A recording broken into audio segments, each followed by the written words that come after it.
Hello everyone, welcome to dialysis edu turtle. आज की video में हम एक बहुत ही इम्पॉर्टेंट टॉपिक पर डिस्कशन करेंगे।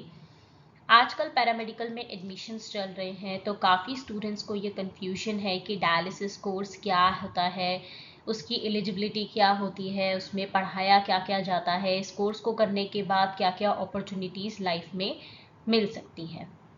इन्हीं सब टॉपिक पर आज हम लोग डिस्कस करेंगे।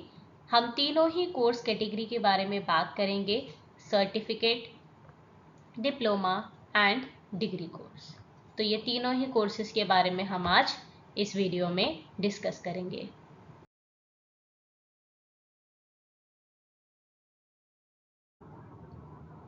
सबसे पहले है सर्टिफिकेट इन डायलिसिस टेक्नीशियन और डायलिसिस टेक्नोलॉजी। ये सिर्फ 1 साल का कोर्स होता है। इसमें कैंडिडेट बेसिक डायलिसिस थेरेपी करना और डायलिसिस टेक्नीशियन को असिस्ट करना सीखता है। सर्टिफिकेट आजकल होता नहीं है। अगर कोई करवा भी रहा है तो मैं आपको सजेस्ट करूंगी कि बेस्ट है, फ्यूचर अपॉर्चुनिटीज़ को देखते हुए आप डिप्लोमा या डिग्री के लिए ही प्रेफर करें या ऑप्ट करें। अगर आप सर्टिफिकेट कर भी लेते हैं तो वो एक नॉलेज पर्पस के लिए तो फिर भी थोड़ा बहुत ठीक है, पर अगर आप जॉब पर्पस के लिए देख रहे हैं तो डिप्लोमा और डिग्री ही ज़्यादा बेटर रहेगा। Second is diploma level. Diploma level course 2 साल का होता है। इसमें कैंडिडेट बेसिक से लेकर एडवांस डायलिसिस तक के कॉन्सेप्ट्स को पढ़ता है।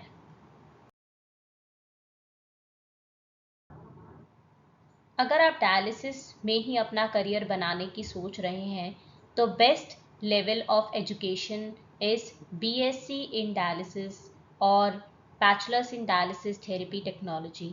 मिनिमम 3 इयर्स की डिग्री है जिसमें कैंडिडेट डायलिसिस में एक्सपर्टीज लेता है और इसके बाद सारे ही एडवांस डायलिसिस थेरेपीज को परफॉर्म कर सकता है। सारी ही डिफरेंट डिफरेंट मोडालिटीज़ पे काम कर सकता है, जैसे कि CRRT, प्लाज्मा फेरेसिस, ये सारी। अब हम बात करेंगे कि इन कोर्सेज में और भी क्या डिफरेंसेस हैं, ताकि आपके लिए ये चूज़ करना आसान हो कि आपकी रिक्वायरमेंट के अकॉर्डिंग इनमें से कौन सा कोर्स आपके लिए बेटर रहेगा।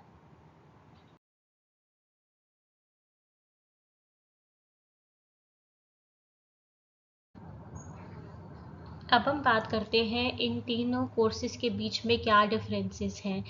इस वीडियो में हम कुछ बेसिक डिफरेंसेस के बारे में बात करेंगे। इससे नेक्स्ट पार्ट में हम बात करेंगे कि इसके करियर ऑप्शंस क्या क्या हैं और इनके करिकुलम कंटेंट में क्या क्या चीज़ें कवर होती हैं।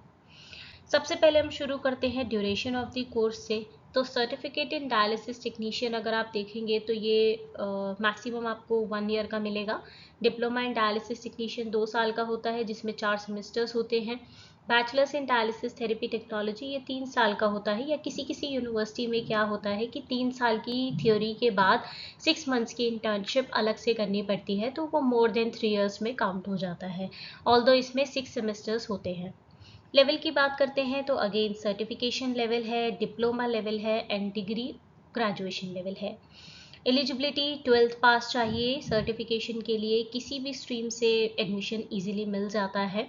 डिप्लोमा इन डायलिसिस टेक्नीशियन अगर करना चाहते हैं तो 12th पास विद PCB होना चाहिए, या एनी अदर स्ट्रीम। कुछ इंस्टीट्यूट एनी अदर स्ट्रीम वाले स्टूडेंट्स को भी एडमिशन दे देते हैं, लेकिन उसके लिए उनकी जो परसेंटेज है, जो 12th की जो परसेंटेज है, वो कुछ मिनिमम क्राइटेरिया होता है, उसके बाद ही उन्हें एडमिशन मिलता है और एक बेसिक इंटरव्यू या बेसिक एंट्रेंस एग्ज़ाम के बेसिस पर ही एडमिशन मिलता है। Bachelors in dialysis therapy technology 12th पास होना चाहिए। PCB से, PCM से स्ट्रिक्टली किसी अदर स्ट्रीम के स्टूडेंट को इसमें एडमिशन नहीं मिलता है। कुछ प्लेसेस पर PCM वालों को भी एडमिशन दे देते हैं, जबकि ऑलमोस्ट प्लेसेस पर PCB ही रिक्वायर्ड होता है।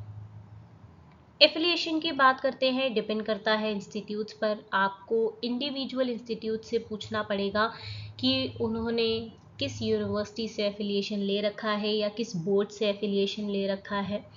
एफिलिएशन एक बहुत ही इंपॉर्टेंट चीज़ है, एक बहुत ही इंपॉर्टेंट पॉइंट है। जब भी आप किसी इंस्टीट्यूट में काउंसलिंग के लिए जाते हैं तो आपको ये पूछना बहुत ज़रूरी है कि वो इंस्टीट्यूट के जो कोर्सेज़ हैं वो किस बोर्ड से या किस यूनिवर्सिटी से एफिलिएटेड है। ये बहुत ही इम्पॉर्टेंट चीज़ है। एज लिमिट मिनिमम 17 ईयर्स होना चाहिए, चाहे सर्टिफिकेट करें, चाहे डिप्लोमा करें, चाहे डिग्री करें, क्योंकि इसके बाद हॉस्पिटल में इंटर्नशिप करते हैं, जहाँ पे पेशेंट्स का इलाज होता है वहाँ पे काम करना होता है, तो इसके लिए मिनिमम एज क्राइटेरिया 17 ईयर्स होता है। तो जब तक स्टडीज़ कंप्लीट होती है 18 ईयर्स तक अप्रोच कर चुका होता है कैंडिडेट, तो इसलिए मिनिमम क्राइटेरिया 17 ईयर्स का रखा हुआ है। और ये मैक्सिमम एज डिपेंड करता है इंस्टीट्यूशन पर कि उन्हें 25 साल रखना है या 30 साल रखना है। मैक्सिमम इंस्टीट्यूट्स में ये 25 साल तक की एज होती है, जो मैक्सिमम एज होती है एडमिशन के लिए इन कोर्सेज में। ऑल्दो अगर किसी की एज, जैसे किसी का कुछ जैसे बोल सकते हैं हम कि रिजर्व्ड कैटेगरी होती है, तो उन केसेस में 1-2 साल की छूट मिल जाती है, 1-2 साल आगे पीछे आगे हो जाता है, 26-27 तक भी एडमिशन्स मिल सकते हैं। तो ये इंडिविजुअली डिफरेंट इंस्टीट्यूट पर डिपेंड करता है। टाइप ऑफ एजुकेशनल इंस्टीट्यूशंस की बात करते हैं। सर्टिफिकेट इन डायलिसिस टेक्नीशियन, ये कुछ छोटे मोटे इंस्टीट्यूट्स होते हैं वो ऑफर करते हैं। या अगर कोई बीवॉक ऑफरिंग यूनिवर्सिटी है तो वो क्या करते हैं कि अगर बच्चा 1 साल तक की अपनी स्टडीज़ पूरी करता है तो कुछ यूनिवर्सिटीज़ उसको सर्टिफिकेशन प्रोवाइड करा देते हैं, अगर वो किसी रीज़न से अपनी एजुकेशन आगे फर्दर कंटिन्यू नहीं कर पा रहा तो। डिप्लोमा इन डायलिसिस टेक्नीशियन, ये इंस्टीट्यूट्स में भी होते हैं, यूनिवर्सिटीज से भी होता है, और कुछ हॉस्पिटल्स भी diploma in dialysis technician offer करते हैं। Bachelor in dialysis therapy technology again institutes में भी आपको मिल जाएगा, जिनका एफिलिएशन किसी यूनिवर्सिटी से होगा या फिर यूनिवर्सिटी से भी आप कर सकते हैं। और हॉस्पिटल्स भी होते हैं कुछ जो अगेन यूनिवर्सिटीज से एफिलिएशन लेके आपको देते हैं। एडमिशन प्रोसेस क्या रहने वाला है? अगर सर्टिफिकेट इन डायलिसिस टेक्नीशियन में आप एडमिशन लेना चाहते हैं तो उसके लिए एक बहुत ही बेसिक वर्बल इंटरव्यू होता है और मेरिट बेस्ड हो सकता है। और डिप्लोमा इन डायलिसिस टेक्नीशियन के लिए बेसिक रिटन एग्जामिनेशन होता है या फिर मेरिट बेस्ड आपका एडमिशन हो सकता है। बैचलर्स इन डायलिसिस टेक्नोलॉजी में भी रिटन एग्जाम हो सकता है, किसी किसी जगह पे रिटन एग्जाम के साथ प्लस इंटरव्यू भी लेते हैं। इवन डिप्लोमा में भी एग्जामिनेशन क्लियर करने के बाद इंटरव्यू होता है। जो हेड्स होते हैं यूनिट के, वो इंटरव्यू लेके कैंडिडेट्स को, लिमिटेड कैंडिडेट्स को सिलेक्ट करते हैं और मेरिट बेस्ड एडमिशन होता है। फी स्ट्रक्चर की बात करें कि इंस्टॉलमेंट्स मिलती है नहीं मिलती है, इंस्टॉलमेंट प्लान्स होते हैं हो नहीं होते हैं। सर्टिफिकेट इन डायलिसिस टेक्नीशियन की ऑलरेडी फीस बहुत कम होती है, तो मोस्टली ये वन टाइम ही पे करना होता है। अगर किसी की बहुत ज़्यादा फाइनेंशियल इश्यूज़ हैं और काउंसलर एग्री होते हैं या सेंटर मैनेजर्स एग्री होते हैं तो 1 to 2 इंस्टॉलमेंट्स में पे कर सकते हैं। डिप्लोमा इन डायलिसिस टेक्नीशियन में इंस्टॉलमेंट प्लान अवेलेबल होते हैं मोस्टली इंस्टीट्यूट्स में क्योंकि इसकी फ़ीस 1 लाख तक जाती है। Bachelors in dialysis therapy technology semester wise इसमें फ़ीस लेते हैं और इंस्टॉलमेंट प्लान्स भी अवेलेबल होते हैं, बट काफ़ी कम यूनिवर्सिटीज़ में ही इंस्टॉलमेंट प्लान्स अवेलेबल होते हैं। मैक्सिमम यूनिवर्सिटीज़ में आप ये देखोगे कि सेमेस्टर वाइज ही फ़ीस को कलेक्ट किया जाता है। और again diploma in dialysis technology की जहां मैंने आपको फीस बताई कि 1 लाख के आसपास होती है एवरेज, वही इंडिया की बात कर रही हूँ मैं। अगर आप bachelors in dialysis therapy technology की फीस देखेंगे तो 1 lakh to 1.5 lakh per annum ये एवरेज फीस है। करिकुलम डिलीवरी टाइप क्या रहता है? सर्टिफिकेट इन डायलिसिस टेक्नीशियन कुछ लोग ऑनलाइन मोड पे भी रखते हैं, सेल्फ लर्निंग एलएमएस पोर्टल के थ्रू भी क्लासेस देते हैं कि ऑनलाइन जहाँ पे रिकॉर्डेड सेशंस होते हैं आप खुद से जाके सुन सकते हैं, खुद से जाके सीख सकते हैं। उसके बेसिस पे आपको डाउट सेशंस वो लोग प्रोवाइड करते हैं। और ऑफलाइन मेनली तो क्या होता है कि ऑफलाइन ही क्लासेस सजेस्टिव होता है कि ऑफलाइन ही आप क्लासेस लें, ऑनलाइन के लिए ना प्रेफर करें।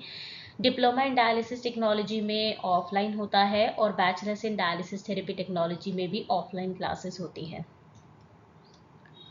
इंटर्नशिप टाइप सर्टिफिकेट क्योंकि ये 1 साल का होता है तो इसमें 6 मंथ्स की थ्योरी होती है, 6 मंथ्स की इंटर्नशिप होती है। किसी किसी प्लेस पर 8 मंथ्स की थ्योरी होती है, 4 मंथ्स की इंटर्नशिप होती है।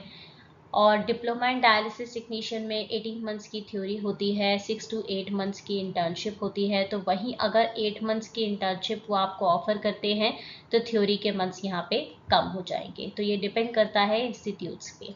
Bachelors in dialysis therapy technology में मिनिमम 2 years की थ्योरी तो होती ही होती है। लास्ट के जितने भी सेमेस्टर्स होते हैं वो ये प्रेफर किया जाता है कि हैंड्स ऑन ट्रेनिंग के लिए स्टूडेंट्स को भेजा जाए। ओके और अगर आप किसी हॉस्पिटल से करते हैं या किसी ऐसे इंस्टीट्यूट से करते हैं जिनके खुद के हॉस्पिटल्स होते हैं तो आपके लिए बहुत आसान होता है, क्योंकि वो साथ साथ क्लासेस के साथ साथ ही आपको इंटर्नशिप प्रोवाइड करा देते हैं। तो अगर आप किसी यूनिवर्सिटी से कर रहे हो या किसी ऐसे इंस्टीट्यूट से कर रहे हो जिनके खुद के हॉस्पिटल्स नहीं हैं, या जो आपको बीच में इंटर्नशिप नहीं करवा रहे, सबसे लास्ट में इंटर्नशिप करवा रहे हैं, तो ये भी आपको देखना पड़ेगा। क्योंकि जो इंस्टीट्यूट्स कोर्स के मिडिल में या बीच बीच में इंटर्नशिप्स आपको ऑफर करते हैं वो आपके लिए ज़्यादा बेनिफिशियल है। आप जब वापस इंस्टीट्यूट में जाएंगे तो आपके लिए दोबारा डाउट्स पूछना, अपने टीचर से करेक्ट करना काफ़ी आसान होता है एग्जामिनेशन से पहले। बट अगर आप सबसे लास्ट में इंटर्नशिप कर रहे हैं, आपका कोर्स कंप्लीट हो जाता है, तो वहीं आपको बहुत लिमिटेड डाउट सेशंस मिलते हैं। आज की वीडियो में इतना ही, आगे की बात हम नेक्स्ट पार्ट में करेंगे। Thank you for watching this video. Subscribe to dialysis edu turtle for more educational videos. Share this video with your friend. Thank you.